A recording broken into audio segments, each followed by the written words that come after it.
Hey Grizzlies, I'm your host Brandon New Guy N, And I'm your co-host Tyler Yu. and welcome back to the second episode of Grizzly News Network. So, in light of recent events and criticism, we decided to take Robert Perrin off the network. It's our decision made by the... Hey! What are you doing in my chair? Get out! Oh, welcome back. Yeah.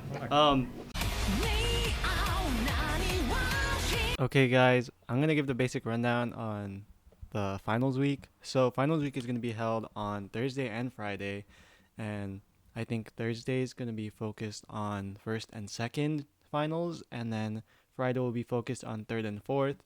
So make sure to be prepared by then if your teachers have already assigned your finals.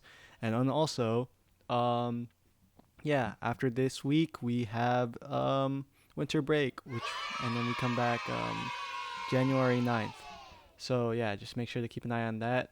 And the reason why I'm recording this is because, we didn't have enough time to film. So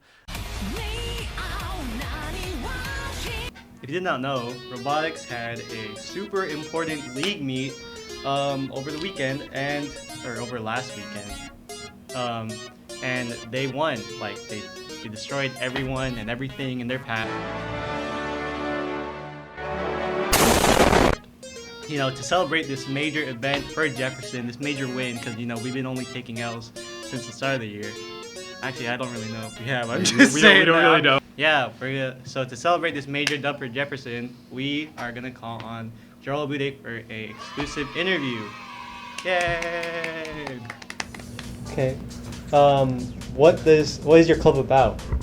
Club? Oh, so robotics club is about teaching people about STEM and robotics and coding, while being able to get everyone ready and prepped to compete in a robotics tournament. It's called the First Tech Challenge, and every team, the robotics team, we build robots and then we compete in games, in little mini games. So you can shoot rings into a goal or stack cones.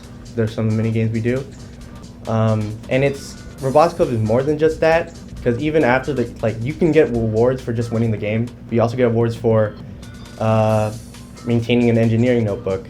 Because at the end of every competition, there's judging, and judging is when you can talk about the other stuff you know in the club.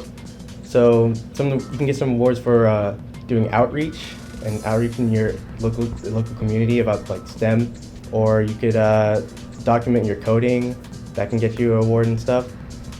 We all have a great time at Robotics Club, and we all just hang out and have fun and just learn about robotics. Okay, Jeruel.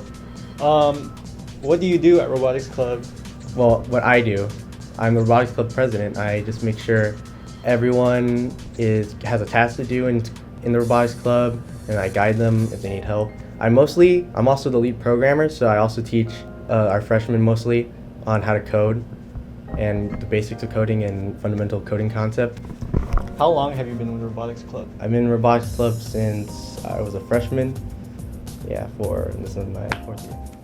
What have been some struggles with being club president at Robotics Club?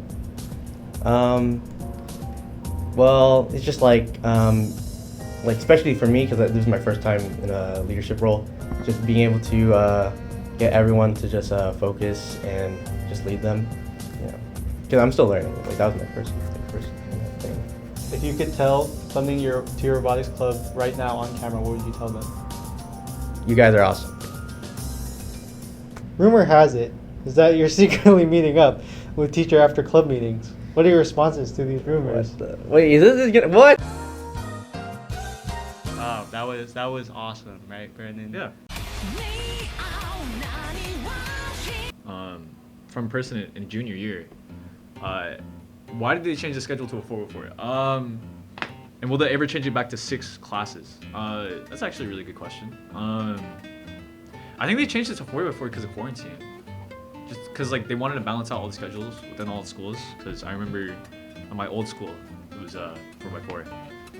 Actually, they did not do it because of that. It's because they wanted to have more students finish their A through G requirements, and with the 4x4, it allowed students to take more classes and then graduate. Question from a person in junior year: how do you stay on track with your schoolwork? Okay, yeah, with that, usually like to stay on track and like not worry about stuff that is missing, I usually email my teachers or communicate with them that I'm gonna turn it in late or that I can't finish it in time. So yeah, just make sure to do that.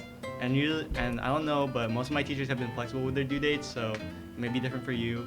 You may have like those teachers who have really strict due dates and immediately grade you as soon as it's like the due date. You know what I'm saying? Yeah. Hashtag Mr. Carlos, am I right? Yeah. 100%. But yeah, but you know, every teacher is different and they have their reasons for doing the stuff they do. So I wouldn't knock them on having really strict due dates.